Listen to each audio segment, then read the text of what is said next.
بسم اللہ الرحمن الرحیم۔ بصرے میں ایک حافظ قرآن رہتے تھے جن کا نام ابو عمرو تھا۔ یہ لوگوں کو پڑھایا کرتے تھے۔ ایک روز ایک بے داڑھی مونچھ کا خوبصورت لڑکا ان کے پاس آیا اور کہا، مجھے بھی قرآن پڑھائیے۔ ابو عمرو نے ان کی طرف خیانت کی نظر سے دیکھا تو اس کی پاداش میں انہیں سارا قرآن بھول گیا۔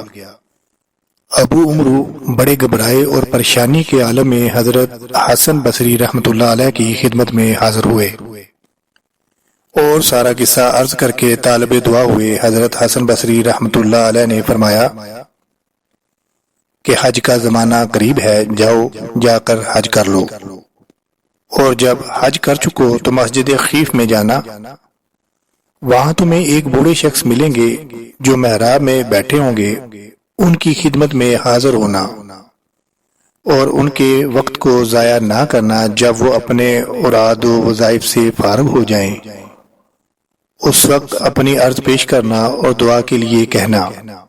ابو عمرو نے ایسا ہی کیا اور حج کر کے مسجد خیف میں پہنچ گئے۔ وہاں محراب میں واقعی ایک ذی شوکت نورانی اور پرجلال بوڑھے کو بیٹھا ہوا پایا، جن کے ارد گرد بہت سے آدمی بیٹھے تھے۔ یہ بھی ان آدمیوں میں جا کر بیٹھ گئے۔ تھوڑی دیر گزری تو ایک بزرگ سفید اور پاکیزہ لباس پہنے وہاں آئے۔ لوگ ان کے سامنے گئے اور سلام کیا اور آپس میں بات چیت کرتے رہے، اور جب نماز کا وقت آیا تو وہ بزرگ چلے گئے اور لوگ بھی ان کے ہمراہ چلے گئے، اور وہ بوڑھے بزرگ تنہا رہ گئے۔ ابو عمرو آگے بڑھے اور ان کو سلام کر کے اپنا سارا قصہ بیان کیا اور روتے ہوئے عرض کیا کہ میری فریاد کو پہنچیے اور میری چھینی ہوئی دولت حفظ قرآن مجھے واپس دلائیے۔ وہ بوڑھے شخص غمناک سے ہوئے اور پھر کن آنکھوں سے آسمان کی طرف نظر کی۔ ابھی انہوں نے نظر نیچے نہ کی تھی کہ ابو عمرو پر سارا قرآن پھر کشف ہو گیا۔ ابو عمرو مارے خوشی کے ان کے قدموں میں گر گئے۔ وہ بوڑھے بزرگ پوچھنے لگے کہ تجھے میرا کس نے بتایا تھا؟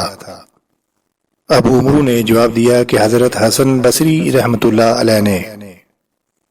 وہ بولے، حسن بصری نے ہمیں رسوا کیا اور ہمارا پردہ فاش کیا، اب ہم بھی اس کو رسوا کریں گے اور اس کا پردہ فاش کریں گے۔ پھر فرمایا کہ تم نے اس بزرگ کو دیکھا جو ظہر کی نماز سے پہلے یہاں آئے تھے، جن کا سفید اور پاکیزہ لباس تھا اور جو سب سے پہلے چلے گئے تھے؟